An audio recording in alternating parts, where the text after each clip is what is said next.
Welcome to another edition of Book Spotlight, and this time we're delving into the Undead World trilogy. Dun, dun, dun. And we're going to start talking about the first book in the series, Blood of the Dead.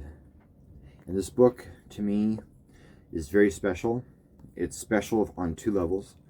One level is, and the more important level, is on a personal level, because I wrote this book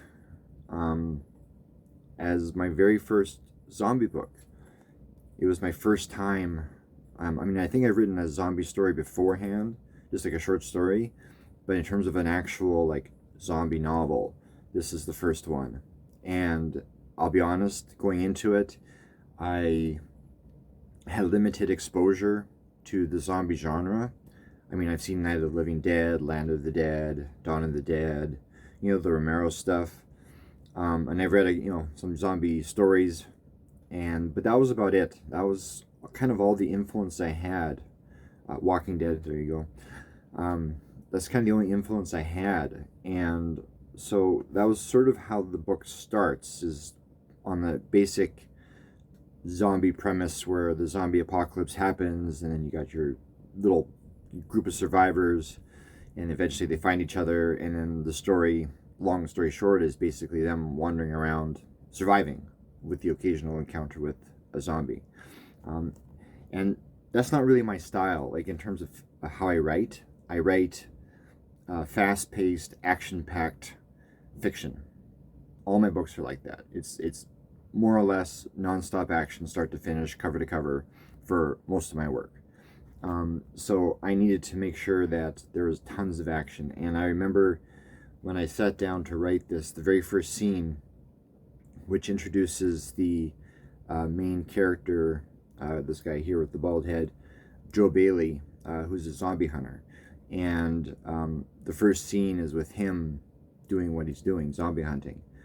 And I did it, and I sat down, and I wrote it all, his scene, in one sitting. It was like 4,200 words, something like that, and I just sat down and got it all out, and I couldn't believe my word count when I was done, because I didn't follow that along when I was writing. I was just writing, and I was surprised, but that became part of the first, I guess you could say, quarter of the prologues, which introduced these four main characters. There's Joe, August, Billie, and Des.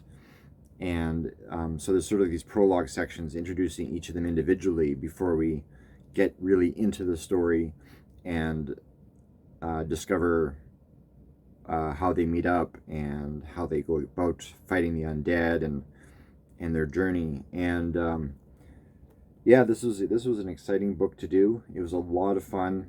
I can't remember how long it took me to do it. I know it didn't take crazy long. I know I did finish it in June of 2000 and June of 2008, and then it came out latter September, I believe, of that year, or maybe October.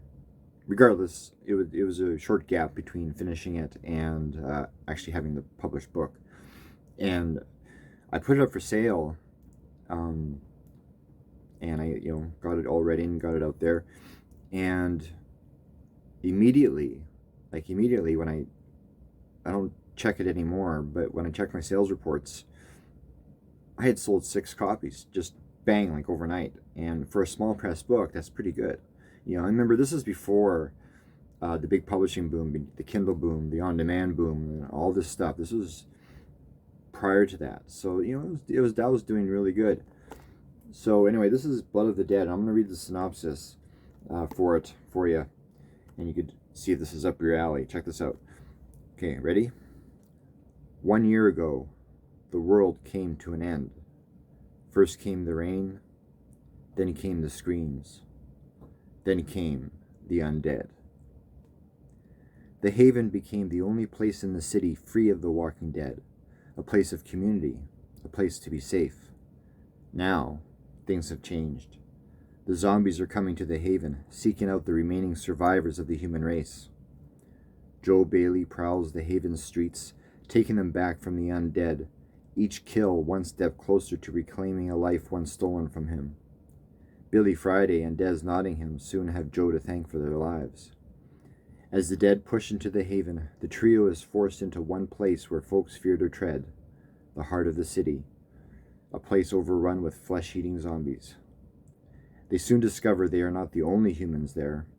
After meeting an old man with a peculiar past, Joe and the others must make one last stand against the undead or unwillingly meet the same fate. A desperate escape leads them to a place thought impossible to exist and to a discovery that will shake the future. Welcome to the end of all things. And that's the synopsis for Blood of the Dead. And that's what it's about. And a little side note, Joe here, he was actually the main character in my book April, which I wrote under the pseudonym Peter Fuchs. But in that book, there's no zombies or nothing. It's a love story, actually. And it's one of those tug at the heartstring kind. And Joe goes by Joseph in that one. And his experience with the girl April in that book April certainly affects him here. And she really got to him, on a heart level, and really did a number on him. And he's a different man as a result of his relationship with her. So if you really want to get sort of the full story, or a prologue, so to speak, to the zombie epic here, then definitely check out April by Peter Fuchs. Peter Fuchs is my pseudonym. And give that a read, and then get right into the Undead World trilogy. But this is it, Blood of the Dead, Book 1 of the Undead World trilogy. Check it out. Links in the description. And of course, like, comment, subscribe, and check out the book. And thank you so much for tuning in, and we'll see you at the next spotlight.